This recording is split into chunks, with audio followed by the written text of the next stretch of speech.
Hello, and welcome back to 250 Years of Freedom. Episode 3, 1777, Valley Forge.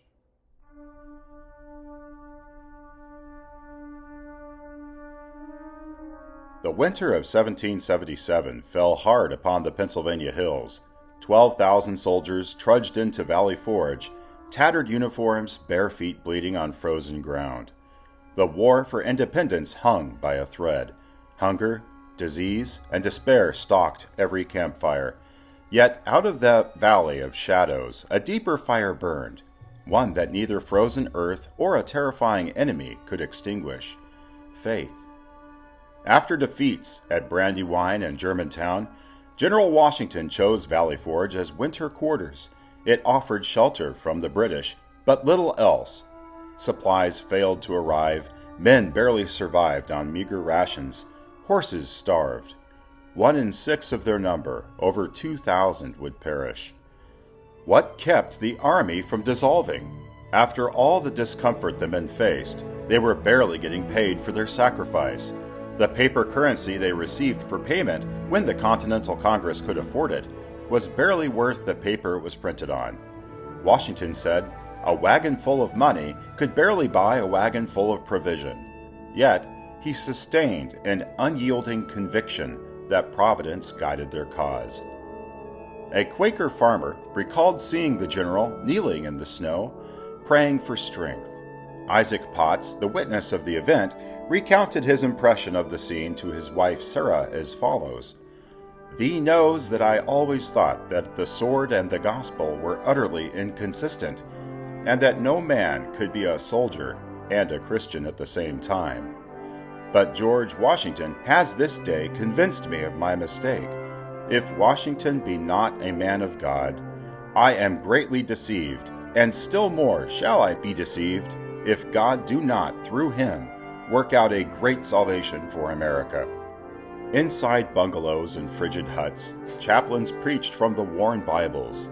Reverend Joab Trout cried, "He that endureth to the end shall be saved," words from Jesus to his disciples.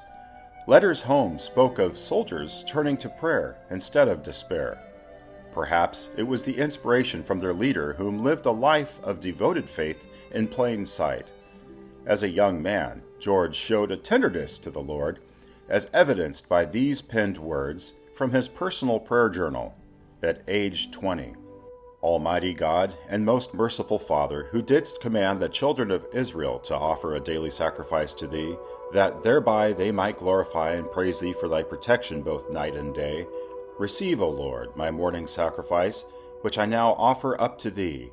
I yield thee humble and hearty thanks that thou hast preserved me from the danger of the night past, and brought me to the light of the day, and the comfort thereof, a day which is consecrated to thine own service, and for thine own honor. Let my heart, therefore, gracious God, be so affected with the glory and majesty of it, that I may not do mine own works, but wait on thee, and discharge those weighty duties thou requires of me. And since thou art a God of pure eyes, and wilt be sanctified in all who draw near unto thee, who dost not regard the sacrifice of fools, nor hear sinners who tread in thy courts, pardon, I beseech thee, my sins, remove them from thy presence, as far as the east is from the west, and accept of me for the merits of thy Son, Jesus Christ." As close as George Washington's heart was to God, likewise, it seems, was God's banner of protection over his life. Only a year later than he penned this prayer, God miraculously preserved his life when at age 21, during the winter of 1753, he fell from a makeshift raft into the Allegheny River when on a diplomatic mission. He and his guide waded to an island where they were trapped overnight without a fire. Somehow they survived, and come morning, walked to shore across the river, which had completely frozen overnight. 2 years later, in 1755, Washington earned the nickname Bulletproof during the French and Indian War and the Battle of Monongahela, as horseback riding officers were the primary targets of the warriors. One by one they each fell. Except for Washington, who lost 2 horses from under him, had bullet holes in his jacket and hat, and had bullet fragments in his hair, yet remained unharmed. Years later, in 1770, a Native American chief sought out Washington, stating that he had shot at him 17 times but could not bring him down. The chief declared that Washington was protected by a great spirit, and prophesied he would become the chief of nations, and a people yet unborn will hail him as the founder of a mighty empire. Even walking among his struggling army in Valley Forge should have been dangerous with the smallpox virus spreading through the ranks, except that Washington was immune thanks to contracting the disease as a 19-year-old in Barbados. Perhaps it was the very presence of the general in those challenging days that provided the strength of heart, body, and mind to his men. It was faith, most of all, which Washington didn't lose grasp, and he was never too important or proud to fall to his knees in solitude with God. George Washington was much like a modern-day David, seemingly untouchable, yet humble, powerful, yet always calling on the name of the Lord. David, though anointed king, showed honor toward Saul when none was deserved. He refused power, understanding that God is the King of kings and moves nations and thrones in his time. He waited on the Lord, understanding God judges the hearts of men.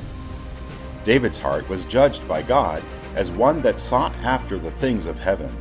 The Lord hath sought him a man after his own heart, and the Lord hath commanded him to be the captain over his people. 1 Samuel 13:14. General Washington no doubt understood that this new nation, seeking its miraculous place in history, needed to be led by that same heart. Like the peril of Valley Forge, Israel in the wilderness, though freed from Egyptian chains, still faced hunger, thirst, and doubt. Yet through manna and miracle, God taught them trust. Moses told Israel, "Man does not live by bread alone, but on every word that comes from the mouth of the Lord." Deuteronomy 8:3. Today's America has feasted on the bread of its own hands far too long. It's time for us to start once again living by the words from the mouth of God, as George Washington did in fervent prayer, seeking heaven's assistance to lend providential aid to his nation, fighting impossible odds. Let us learn the lesson that through the valley of testing only faith remains. When the resources of men fail, should the cause be right, the resources of heaven begin. Also, never mistake suffering for abandonment. As much as those shoeless soldiers would have welcomed manna from heaven, God nevertheless sustained them, and chose once again to elevate the lowly, and at times fight on our behalf. If liberty was birthed at Lexington, it was baptized at Valley Forge. The covenant of freedom had to pass through the fire so that gratitude might temper pride. The soldiers left that camp convinced that the cause of independence was righteous, and that their endurance was proof of divine favor. As we remember 1777, let us give thanks for those who prayed when they could no longer fight, and fought because they had prayed. Might we be reminded that faith forged in hardship is faith that lasts. They that wait upon the Lord shall renew their strength. They shall mount up with wings as eagles. Isaiah 40:31. Thanks for listening, and we'll see you in 1778.